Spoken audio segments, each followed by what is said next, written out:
Assalamualaikum warahmatullahi wabarakatuh. Hari ini saya akan mewawancarai 3 guru mengenai tata laksana perundungan atau kekerasan yang terjadi di MTS Yasrib Batu-Batu.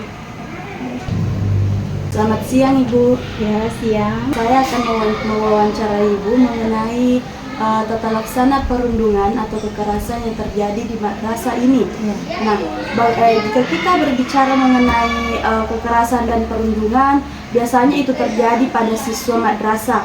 Nah, di sini contohnya seperti berkelahi dan melakukan bullying terhadap temannya sendiri. Banyak kasus yang terjadi seperti itu. Nah, bagaimana menurut Ibu mengenai cara penanganan perundungan atau kekerasan yang terjadi di Madrasah Sanawiyah Yasrib Batu-Batu ini? Baik, dalam penanganan perundungan atau kekerasan di madrasah kami, ada 3 hal yang perlu kita perhatikan atau kita laksanakan. Yang pertama adalah pencegahan, kemudian yang kedua adalah deteksi dini atau penanganan, kemudian yang ketiga adalah pemberian solusi atau bagaimana cara kita mengatasi. Nah, dalam pencegahan ini ada 3 hal yang perlu kita terapkan, ya. Yang pertama adalah sosialisasi dan edukasi.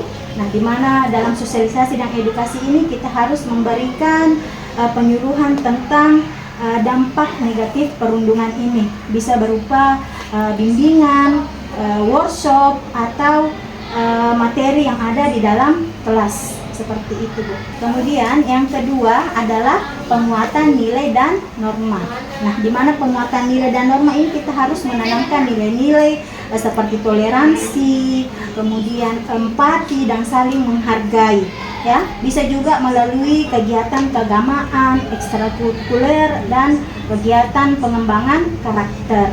Kemudian hal yang ketiga yang harus kita perhatikan dalam pencegahan ini yaitu adalah pembuatan kebijakan anti perundungan. Di sekolah kita ini kita sudah memiliki aturan tertulis yang jelas mengenai larangan perundungan beserta sanksi kepada si pelaku, seperti itu. Terima kasih atas informasi dan waktu yang Ibu luangkan untuk hari ini atas informasi. Jika kita berbicara mengenai perundungan dan kekerasan, biasanya itu terjadi pada siswa.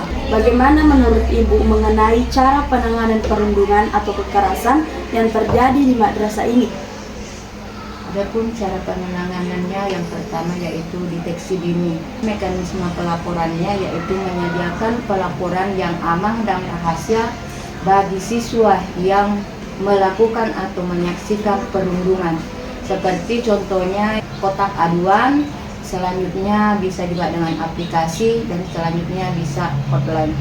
Sekarang selanjutnya yang kedua yaitu adalah pemantauan rutin.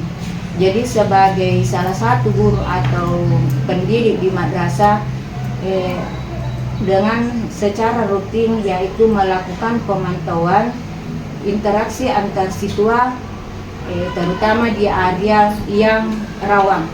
Yang pertama yaitu adalah lapangan bermain. Yang kedua yang tidak aman biasanya yaitu adalah kantin. Dan yang selanjutnya yaitu adalah jam kosong atau kelas yang berhalangan gurunya. Baik, terima kasih atas informasi dan waktu yang telah Ibu luangkan untuk wawancara hari ini.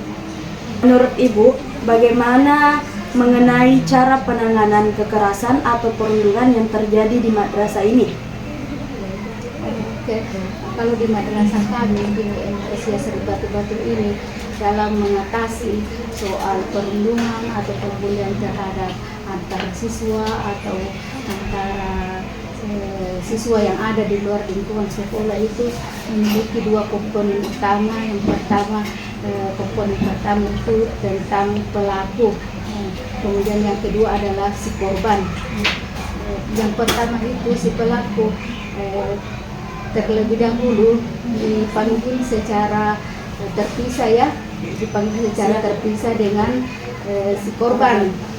Kemudian setelah dipanggil secara terpisah itu tidak serta-merta seorang guru memberikan sanksi atau hukuman kepada si pelaku itu tetap diberikan kesempatan untuk berbicara kenapa sebenarnya terjadi pembulian tersebut, kenapa dia melakukan pembulian tersebut kepada temannya atau kepada siswa yang lain di luar lingkungan sekolah kami yang menjadi korban. Nanti setelah dia mengeluarkan unek-unek, baru seorang guru atau seorang konselor bisa memberikan solusi bahwa sekiranya seharusnya dia harus melakukan ini, dia harus melakukan itu. Setelah itu dari penjelasan dia tersebut diketahui apa dia melakukannya sendiri atau bersama teman atau secara kelompok. Kemudian setelah itu diberikanlah sanksi. Diberikan sanksi tersebut itu harus bersifat edukatif, tidak boleh berupa kekerasan. Jadi harus bersifat edukatif atau diberikan tugas-tugas sosial. Kemudian komponen kedua itu si korban.